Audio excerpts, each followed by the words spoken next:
تیرے نزدیک تو میدان حدیبیہ میں صحابہ آگے بڑھ کر رسول اللہ کی مبارک تھوک ایسے ہاتھوں پر لے رہے تھے، تیرے نزدیک تو پھر یہ بھی عجیب بن جائے گی کہ یہ کیا بات ہوئی جی، تھوک وہ لے رہے تھے، پھر تھوک وہ صاف نہیں کرتے تھے، ایسے کر کے منہ پر مر، تیرے نزدیک تو یہ بھی جرم بن جائے گا، یہ جی بڑا ایک مقدس مذہب ہے ہمارا دین، بڑی طہارت والا، تیرے نزدیک تو یہ بھی جرم بن جائے گا، لیکن تیرے نزدیک تو نے تو دین کو مانا ہی نہیں، تیرے نزدیک یہ جرم ہے۔ لیکن عروہ بن مسعود جب واپس گئے مشرکین مکہ کی طرف سے مذاکرات کر کے میدان حدیبیہ میں واپس گئے تو مشرکین مکہ نے کہا کیا خوشخبری لائے ہو، کیا حضور علیہ السلام حدیبیہ سے واپس چلے جائیں گے، کیا ہمارا مکہ بچ جائے گا فتح ہونے سے، کیا عرب کے اندر ہماری حکومتیں رہیں گی یا رسول اللہ غالب آ جائیں گے؟ اس نے کہا نہ پوچھو، انہوں نے کہا کیا ہوا؟ انہوں نے کہا اے قوم واللہ لقد وفدت علی الملوک ووفدت علی قیصر وکسری والنجاشی واللہ ان رأیت ملکا قط یعظمہ اصحابہ ما یعظم اصحاب محمد محمدا۔ انہوں نے کہا کیا پوچھتے ہو، میں بڑے بڑے درباروں میں گیا، میں قیصر و کسریٰ کے دربار میں گیا، میں نجاشی کے دربار میں گیا، لیکن جو منظر میں نے محمد عربی کے دربار کا دیکھا میں نے کہیں نہیں دیکھا۔ اس نے کہا کیا دیکھا؟ انہوں نے کہا واللہ ان تنخم نخامتا الا وقد فی غف رجل منہم فدلک بها وجهه وجلدہ۔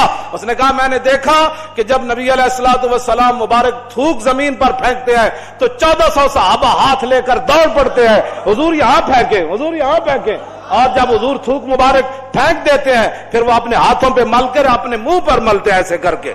وَإِذَا تَوَضَّأَ كَادُوا يَقْتَتِلُونَ عَلَى وُضُوئِهِ، جب رسول اللہ وضو فرماتے ہیں تو وضو کا پانے لینے کے لیے صحابہ ایسے دوڑتے ہیں، قریب ہے کہ ایک دوسرے کو قتل کر دے کہ یار زور کا تو نے لیا، اثر کا تو مجھے لینے دے کم از کم۔ وَمَا يُحِدُّونَ النَّظْرَ إِلَيْهِ تَعْظِيمًا لَهُ، فرمایا ایسے آنکھ اٹھا کر بھی حضور کی طرف نہیں دیکھتے، کہیں دیکھنا بھی بے ادبی نہ بن جائے۔ وَإِذَا أَمَرَهُمْ ابْتَدَرُوا أَمْرًا، حضور ایک کو حکم دیتے ہیں جاؤ جا کر یہ کام کر کے آؤ، 1400 صحابہ اس حکم کو بجا لانے کے لیے دوڑ پڑتے ہیں۔ تیرے نزدیک تو یہ عیب بن گیا، لیکن عروہ بن مسعود کے ایمان کا سبب بن گیا۔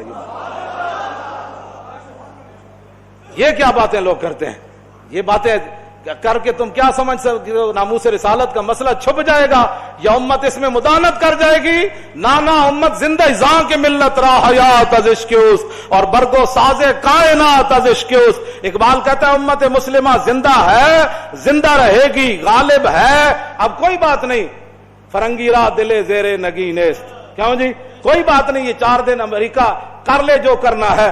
افغانستان کو لتاڑنے کے بعد ایک بندہ بھی اس کے قابو ایسا نہیں آیا جو کہے میرا ایمان لے لو مجھے پیسے دے دو، ایک بندہ بھی اس کے قابو میں نہیں آیا جو گوانتا نامو بے میں تم نے علماء کی داڑیاں مونڈ دی اور پتہ نہیں کیڑ پنجروں میں بند کیا جیسے حیوانوں کو بند کیا جاتا ہے، لیکن ان پنجروں میں وہ بند رہے، قرآن کی تلاوتیں وہاں بھی وہ کرتے رہے، ہاں اسلام کو وہاں بھی انہوں نام اقبال کہندا فرنگی را دل زیر نگی نیست، اقبال کہندا اج تک فرنگی ایک دل تے قابو نہیں پا سکے، ملکاں تے تھا جی ہاں متاعو ملک است و دین است، انہاں کیوں نہ ملکاں تے قبضہ ضرور کیتا ہے لیکن دین تے قبضہ نہیں کر سکے۔ ہاں جتنا مرضی جہاں بھی کتنی پابندیاں لگی، مسجدوں کے سپیکر اترے، میلاد شریف پر پابندیاں لگی، ممتاز قادری تختہ دار پر لٹکا اور 1 لاکھ سے زیادہ بندے تحریک لبیک کے اندر چلے گئے، تو کیا لبیک کا نعرہ بند ہوا؟ نا اب تو چوکوں میں تھوڑی دیر موٹر سائیکل بھی رکے تو کہتا ہے لبیک یا رسول اللہ۔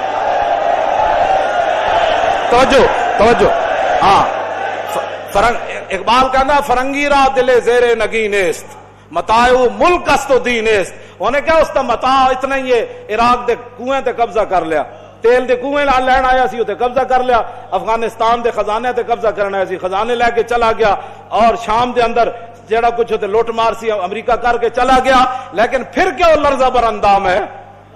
اتنا ظلم مچانے کے بعد پھر امریکہ کیوں پریشان ہے؟ کیوں جی خدا بندے کے در تحفے حریمش۔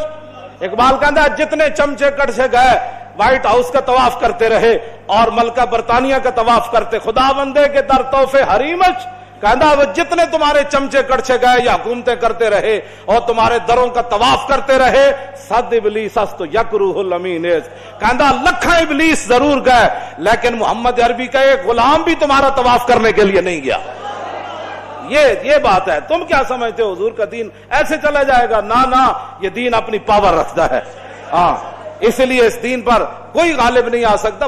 ملکوں پر تم نے قبضے کر لیا. یہاں بھی 100 سالہ برطانیہ رہا تو 1947 کے بعد پھر حضور کے غلام میدان میں آ گئے. تم نے ہمارے کیا چھوڑا؟ یہاں تو کوئی چیز ہی نہیں چھوڑی. ہر چیز لوٹ کر لے گئے جناب. لائبریریاں لوٹ کر لے گئے, حسین و جمیل پتھر لے کر, وہ کوہ نور جو ہیرا بھی تم لوٹ کر لے گئے. تو کیا پھر وہ ہیرے کی وجہ سے تو ہماری عزت نہیں ہے نا. ہماری عزت تو یہ ہے بمصطفیٰ برساں خیش را کے دی ہماؤز گرباؤ نہ رسیدی تمام بولابیس. امت مسلمہ کی وجہ پتھروں سے نہیں ہے, ہیروں سے نہیں ہے, تیل کے کنویں سے نہیں ہے, روٹی سے نہیں ہے, سڑکوں سے نہیں ہے, جہازوں سے نہیں ہے. امت مسلمہ کی عزت محمد عربی کی غلامی کے اندر نہیں. تم نے جس کو عزت والی